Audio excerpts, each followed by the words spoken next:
no guessing as to where I stood in the popularity stakes.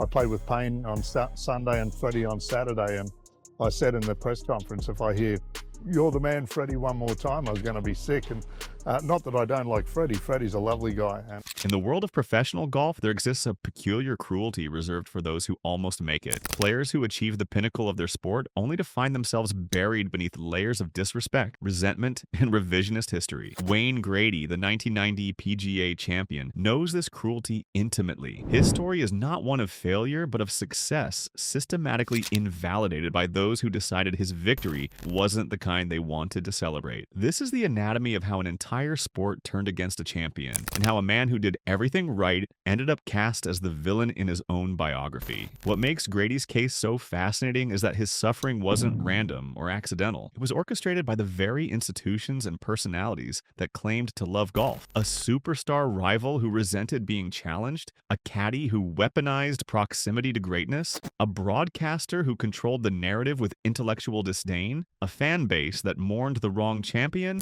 and critics who branded him with a scarlet letter before he'd even had a chance to prove himself. Each of these forces operated independently, yet they created a perfect storm of delegitimization. The irony is devastating. Grady was simultaneously celebrated as a major champion and treated as a fraud. He won the biggest tournaments fairly and squarely, yet the world decided his victories didn't count the way other victories did. He became a cautionary tale, proof that you can do everything right, play your best golf, execute under pressure, and still lose the narrative war. This is the story of how excellence became irrelevant, how character became a liability, and how a man's greatest achievement became his greatest wound. Number 5. Before Wayne Grady became known as the Lucky Champion of 1990, he carried a more damaging label, the Bottler. The Open Championship at Royal Troon in Scotland in 1989 became the site of his deepest professional trauma. Grady led for most of the final round, playing disciplined, high-level golf. However, a bogey on the 17th hole allowed Greg Norman and Mark Calcavecchia to tie him, forcing a three-way playoff. The critics, journalists, older pros, and skeptical fans viewed this not as a valiant effort, but as a failure of character. The label bottler, British slang for someone who loses nerve under pressure, became corrosive. Once attached, every subsequent shot was viewed through its lens. In the playoff, Mark Calcavecchia hit a 60-foot pitch from heavy rough that found the cup for a birdie on the second playoff hole. Decades later, in 2009, Grady admitted he still felt like punching Calcavecchia over that moment, reflecting the deep wound this loss inflicted. The criticism was that Grady lacked the killer instinct required to be a top-tier legend. A true champion would have paired the 17th and shut the door. This critique created what the analysis calls fluke anxiety, the feeling that he needed a second major to prove he wasn't just a journeyman who had one good week. Even when he won in 1990, the lucky narrative meant the bottler label wasn't erased. It was simply painted over. Number 4. The 1990 PGA Championship at Shoal Creek was set up for a coronation that never happened. Fred Couples, beloved for his effortless swing and laid-back demeanor, held the lead deep into the final round. He birdied the 12th hole to take command, and the narrative arc seemed complete. Then came the collapse. Couples bogeyed 4 consecutive holes, 13, 14, 15, and 16. A spectacular implosion by any measure. Wayne Grady, meanwhile, played the final round shooting par, 71, while his playing partner Payne Stewart shot 79. The scoreboard was clear. Grady beat Couples by 3 strokes. However, because the victim was the beloved Couples, the media framed the result as a tragedy rather than a triumph. The narrative became that Couples gave it away rather than Grady winning it. This birthed the Lucky Champion label that haunted Grady for decades. The media and peers labeled the victory a gift, professional gaslighting that denied the reality of the scoreboard. Grady's win was defined not by his own dominance, but by the spectacular collapse of Fred Couples. He was cast as the antagonist in the Couples movie, the uncharismatic grinder who ruined the ending everyone wanted. For Grady, this invalidation was deeply scarring. He had achieved the pinnacle of his sport, yet was denied the emotional payoff. He wasn't celebrated, he was tolerated.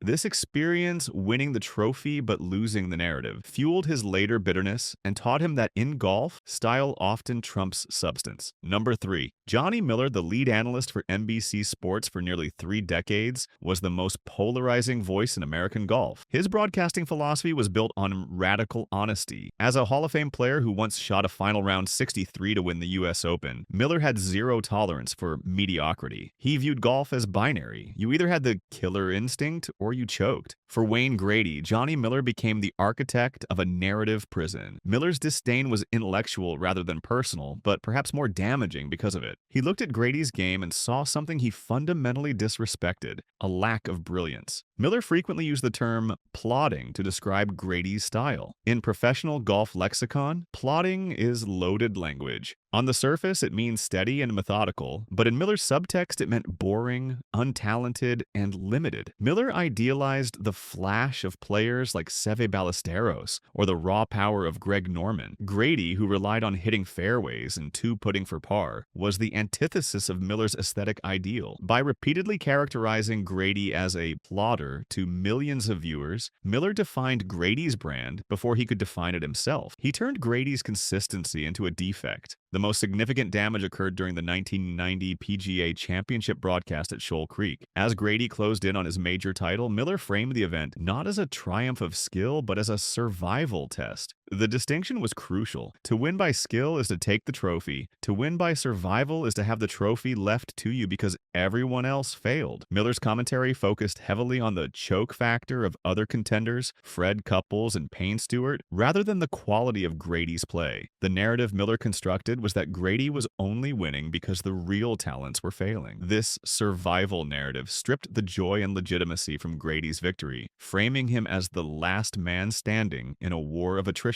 The hate in this relationship stemmed from the power of media to write history in real time. Miller controlled the pen, and he wrote Grady as a footnote in his own biography. Number 2. In the traditional caste system of professional golf, the player is aristocracy and the caddy is help. However, Steve Williams, the New Zealander who caddied for Tiger Woods during the height of his dominance from 1999 to 2011, shattered this hierarchy. Williams became a celebrity, a millionaire, and a power broker who believed his proximity to greatness granted him authority to speak as a peer to the players. The conflict between Steve Williams and Wayne Grady represents a clash between the old guard player who transitioned into media and the new guard caddy who refused to stay in his lane. Williams dismissed Grady's standing in the game. As Grady transitioned into commentary, he adopted a gamekeeper persona, blunt, critical, and harsh. Toward modern players he felt lacked discipline or integrity. Williams found this criticism intolerable coming from Grady. The core of the animosity lies in Williams' assertion that Grady was merely a mid-tier legend. Having been on the bag for 13 of Tiger Woods' major victories, Williams had a front row seat to the highest level of golf ever played. In his eyes, Grady, with his single major and plodding style, wasn't qualified to critique world-class players. This insult was structurally devastating. It attacked the very foundation of Grady's post-playing authority. A commentator's power comes from their credibility as a former player. By labeling Grady mid-tier, Williams was attempting to strip him of his license to criticize. It was a caddy telling a major champion, "You weren't good enough to judge us." The feud reached its zenith in November 2011 at the WGC HSBC Champions in Shanghai. During a caddies awards dinner, Williams, then caddying for Adam Scott, made a racially charged comment during his acceptance speech that was globally condemned. Wayne Grady, utilizing his platform as a commentator and respected voice of the establishment, was unequivocal in his condemnation, aligning himself with PGA Tour Commissioner Tim Finchem and European Tour CEO George O'Grady. For Williams, who viewed the caddy world as a rigidly private space defined by brotherhood, Grady's public censure felt like hypocrisy. Williams defended the comment as banter, a joke among insiders. Grady's refusal to accept it as such, and his public alignment with the suits of tour administration, marked him as an enemy of the caddy fraternity in Williams's eyes. This conflict illustrated a broader cultural divide. Williams represented the locker room code, where nothing is off limits and loyalty is tribal. Grady represented the country club code where image, propriety, and the reputation of the game are paramount. The hate here was fundamentally a struggle for the microphone. Who gets to define the narrative of golf? The player who won once or the caddy who won 13 times? Number 1. To understand the ferocity of hatred that now exists between Wayne Grady and Greg Norman, one must measure the depth of their connection. For half a century, these two men were more than competitors. They were products of the same ecosystem. Both emerged from Queensland golf in the 1970s, a breeding ground for players known for grit and resilience. They were contemporaries who shared fairways, travel schedules, and the distinct camaraderie of Australians conquering global tours. For decades, Grady operated within the long shadow of Greg Norman, while Norman ascended to world number 1, becoming a global brand and cultural icon known as the Shark. Grady settled into the role of the reliable, hard-working journeyman, a mid-tier legend in some eyes, but a respected peer nonetheless. This dynamic appeared stable until the emergence of LIV Golf in 2022, an event that shattered their relationship and exposed a reservoir of resentment that had likely been filling for 30 years. The conflict erupted into public consciousness in May 2022, following the launch of the Saudi-backed LIV Golf Invitational Series with Norman installed as CEO. Wayne Grady, utilizing Facebook as his public forum, delivered a rebuke so scathing that it became a canonical document in golf feuds. Grady wrote that Greg is only about Greg, that Norman had been trying to take down the tour for 30 years, and that the admiration he had for him was gone. This statement was remarkable for its totality. Grady did not simply disagree with Norman's business decision, he erased 50 years of shared history. The phrase, "Greg is only about Greg," served as a diagnosis of narcissism, striking at the core of Norman's carefully cultivated image as a visionary leader. By stripping away his admiration, Grady publicly demoted Norman from national hero to pariah. The vitriol escalated in the sign-off with the acronym GFY, Go Fuck Yourself, representing a definitive burning of bridges. In the polite, encoded language of country club golf, such direct profanity is rare. Its usage signaled that the dispute had moved beyond the professional realm into the deeply personal. Grady was not speaking as an administrator or commentator, but as a former friend who felt morally compelled to excommunicate Norman. The ideological roots run deep. Grady's assertion that Norman had been trying to take down the tour for 30 years references a specific historical grievance. Norman's failed attempt in 1994 to launch a world golf tour. At that time, Norman proposed a breakaway circuit for the elite top 30 players, a concept that threatened to hollow out the PGA Tour. For a player like Wayne Grady, the PGA Tour represented a meritocratic ideal, a collective structure where a grinder from Queensland could earn a living alongside superstars, provided he shot the scores. Norman's 1994 vision and his realized 2022 LIV Golf vision represented a shift toward a star-centric model with guaranteed money for the famous, regardless of current form. Grady's hate for Norman is thus rooted in a class struggle within the sport. Grady views himself as a guardian of the loyalty and history established by legends like Jack Nicklaus and Arnold Palmer. He perceives Norman not as a revolutionary, but as a selfish aristocrat willing to burn down the village to build himself a castle. By accepting Saudi funding and dismissing human rights concerns, Norman provided Grady with the moral ammunition to launch his attack. Deepening the analysis, one must consider the psychological toll of living in Norman's shadow. Even when Grady achieved his defining moment, winning the 1990 PGA Championship, the media narrative was inextricably linked to Norman. Headlines proclaimed Grady had stepped out of the long shadow of the Shark. This framing invalidated Grady's autonomy, suggesting his success was only relevant in relation to Norman's existence. Over decades, this dynamic likely fostered latent resentment. When Norman, the man who had overshadowed Grady's entire career, made a move that threatened the very existence of the tour that gave Grady his livelihood, the dam broke. Grady's attack was the release of a career's worth of suppression, a final declaration that while Norman might be richer and more famous, Grady possessed the one thing Norman had sold: integrity. The hate from Norman's side, while less publicly vocalized, is implicit in the betrayal. For a mate of 50 years to publicly tell him to hang his head in shame cemented a schism that split Australian golf down the middle, with Grady standing as the enforcer of the old guard against Norman's insurgent New World Order. But perhaps the most telling aspect of this entire saga is what it reveals about legacy itself. Grady's 2022 explosion at Greg Norman was not merely about LIV Golf or business decisions, it was the culmination of a lifetime spent fighting for recognition in a sport that had decided he was fundamentally unworthy of it. By claiming the moral high high ground against Norman, Grady finally seized the one narrative that had eluded him, the story of a man who stayed true to his principles even when the world refused to acknowledge his greatness. In the end, that may be the only victory that truly matters.